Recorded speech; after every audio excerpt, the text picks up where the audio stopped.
नमस्कार दोस्तों, मैं हूं ब्रिजित दिघे और स्वागत है आप सबका भगवत गीता के इस नए सेशन में।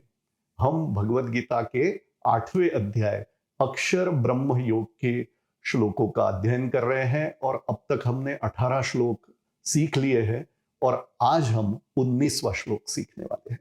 सीखें भगवत गीता के श्लोक ब्रिजित दिघे के साथ।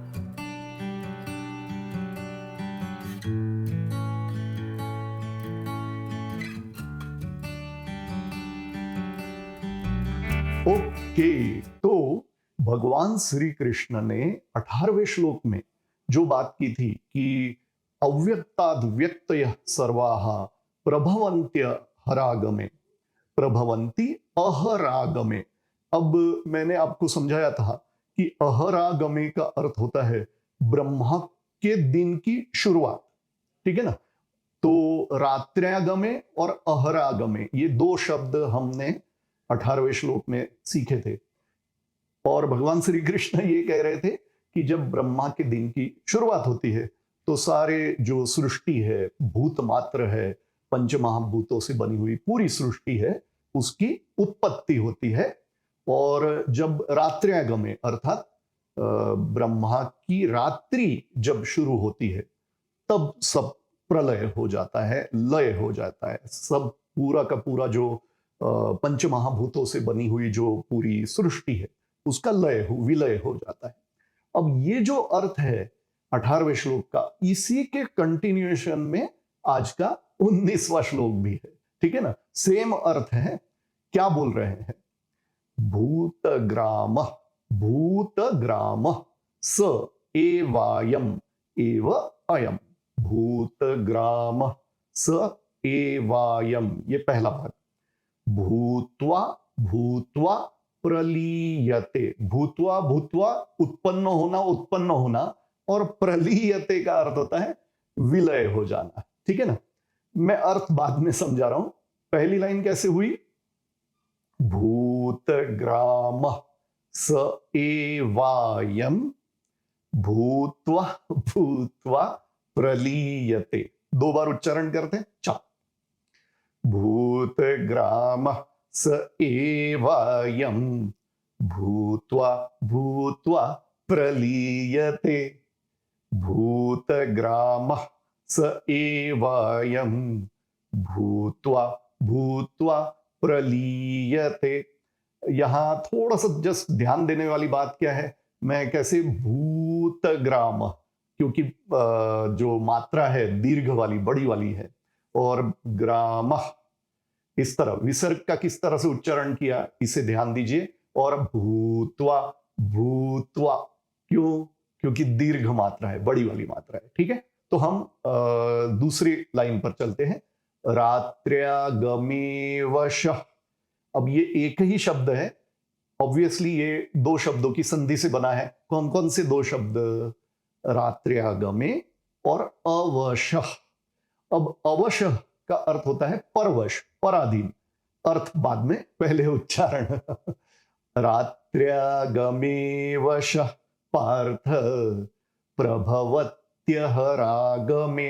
प्रभवत्यः रागमे, ये एक ही शब्द प्रभवती और अहरागमे, इन दो शब्दों की संधि से बना है। प्रभवत्यः रागमे, ठीक है। तो हम दूसरी लाइन का दो बार उच्चारण कर लेते हैं। चलो, सिंपल है। हाँ। रात्र्यागमेवश पार्थ प्रभवत्यः रागमे। रात्र्यागमेवश पार्थ प्रभवत्यः रागमे। इस 19वें श्लोक का हम एक बार उच्चारण करते हैं, फिर अर्थ समझते हैं, ठीक है। भूतग्राम स एवायम भूत्वा भूत्वा प्रलीयते। रात्र्यागमेवश पार्थ प्रभवत्यः रागमे।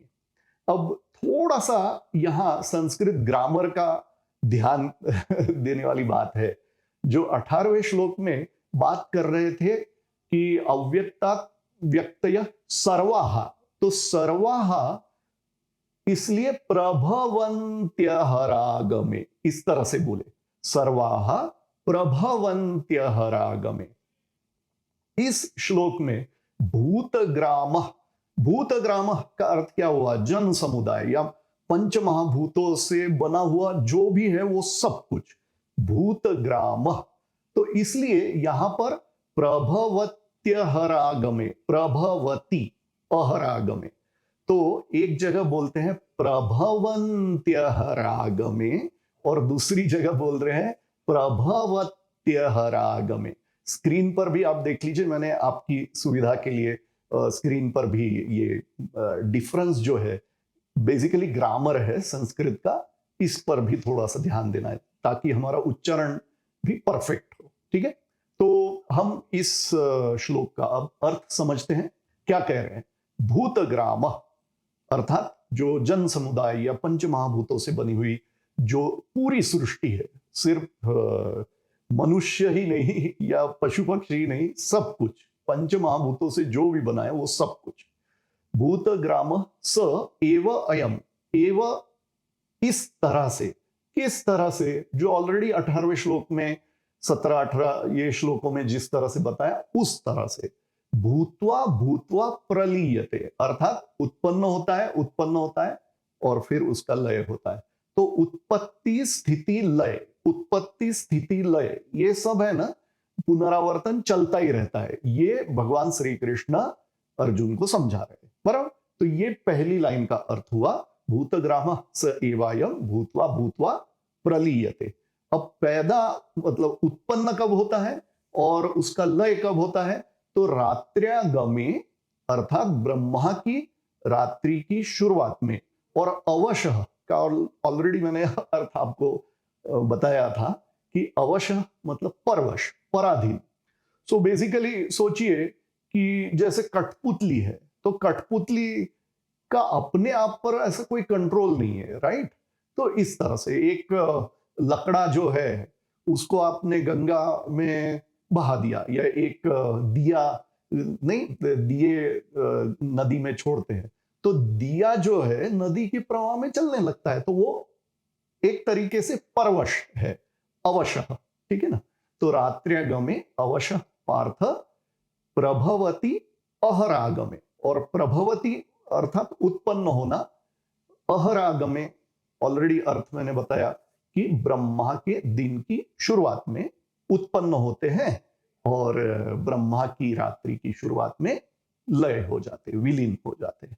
इस तरह से ये सृष्टि जो है इसका पुनरावर्तन चलता ही रहता है। ये भगवान श्री कृष्ण इस 19वें श्लोक में बता रहे हैं।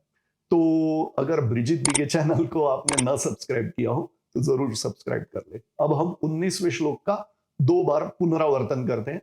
देखिए कैसा है, श्लोक का उच्चारण किस तरह से करना, ये सब भी समझना है, अर्थ भी समझना है, लेकिन अल्टीमेटली ये जो श्लोक जो है इसका बार बार रटन करके ये बिल्कुल आपकी जीभ पर बैठ जाने चाहिए। ये सारे श्लोक, ये सारे शब्द बैठ जाने चाहिए और परफेक्शन के साथ, राइट? ठीक, चलो तो हम 2 बार उच्चारण करते हैं 19वें श्लोक का। भूतग्राम स एवायं भूत्वा भूत्वा प्रलीयते, प्रलीयते में ली की मात्रा दीर्घ बड़ी वाली है, ठीक है? 2 बार उच्चारण। भूतग्राम स एवायं भूत्वा भूत्वा प्रलीयते रात्र्यागमेवश पार्थ प्रभवत्यहरागमे। भूतग्राम स एवायं भूत्वा भूत्वा प्रलीयते रात्र्यागमेवश पार्थ प्रभवत्यहरागमे। ओके, तो आज के इस भगवत गीता के सेशन का हम यहीं पर समापन करते हैं और मिलते हैं अगले वीडियो में, जिसमें हम इसी 8वें अध्याय का 20वां श्लोक से। ठीक है, आप मुझे ट्विटर, इंस्टाग्राम और फेसबुक पर भी फॉलो कर सकते हैं। तो फिर आज्ञा दीजिए। मिलते हैं अगले वीडियो में। जय गुरुदेव, जय श्री कृष्ण, राधे राधे, श्याम राधे, राधे श्याम।